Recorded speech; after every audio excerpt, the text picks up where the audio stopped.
for many years, we were arguing, and Keith Dudney led the way here, that these cell phone calls from the plane simply were not possible. There were about 15 calls from the 4 planes total that were said to be cell phone calls. And many of the calls that were most important for getting the story in the public mind about these hijackers on the plane were said to be cell phone calls.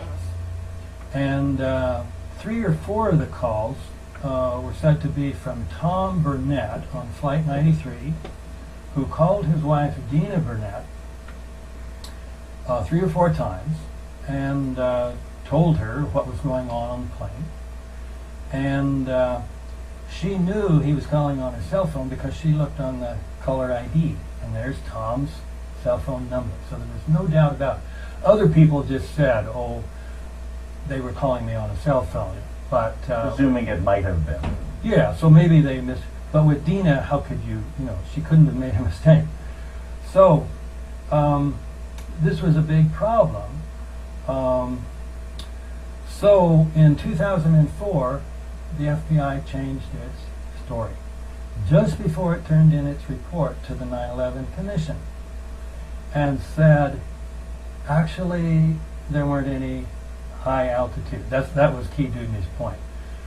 Cell phone calls might be possible from an airliner, but only from a very low altitude, not from 30,000, 40,000 feet. Right.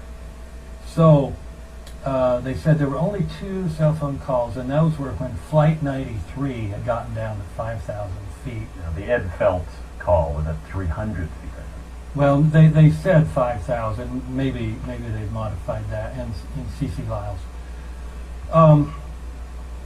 So that was a rather remarkable change. They didn't tell the general public, because the public has gone on to this day believing there were cell phone calls from the plane.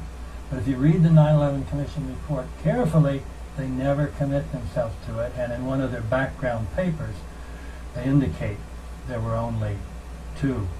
Now, what do you do about Dina Burnett's calls? How could she have gotten calls that morning from Tom Burnett's cell phone if now the FBI says there were no cell phone calls from Tom Burnett, that he used a seatback phone? Now, the story gets worse yet. The most famous of all the calls from the plane were from Barbara Olson. She, of course, was a very well-known commentator on CNN.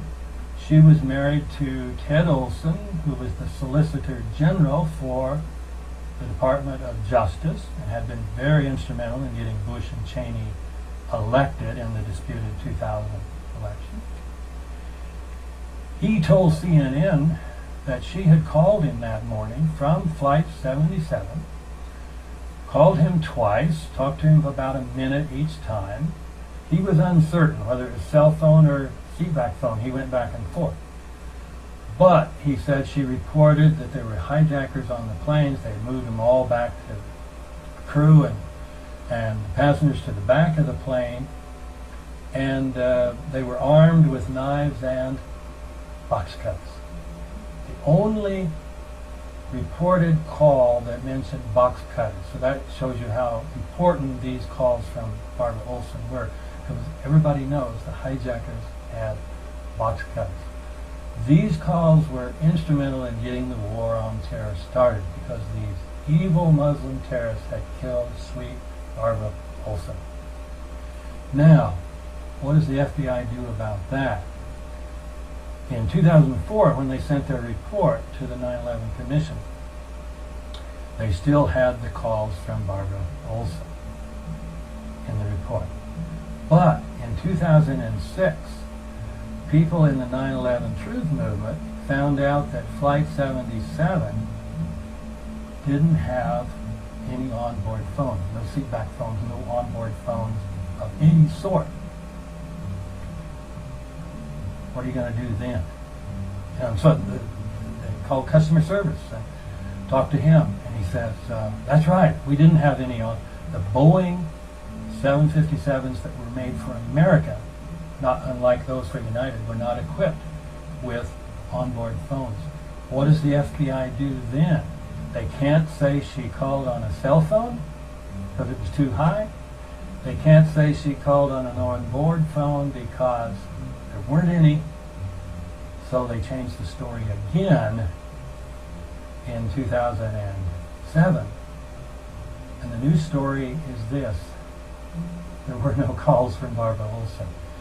You can find this now on the graphic for the report that they turn in for, 2006, that's when they changed the story, for the Moussaoui trial. And you find the graphic for Barbara Olson, and here's what it says. Barbara Olson, one call attempted, unconnected. And they always then say how long it lasted. 0 seconds. So this is pretty stunning. The FBI is part of the Department of Justice.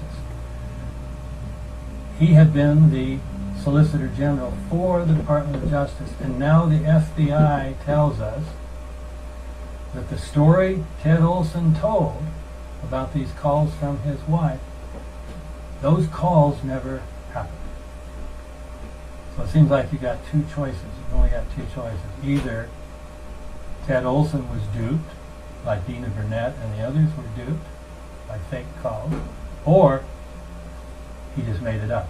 He lied. Either way, the official story is based on a lie. And thus far, we have been unable to get a single newspaper or magazine or TV station in the United States to report this, which the FBI reported in 2000.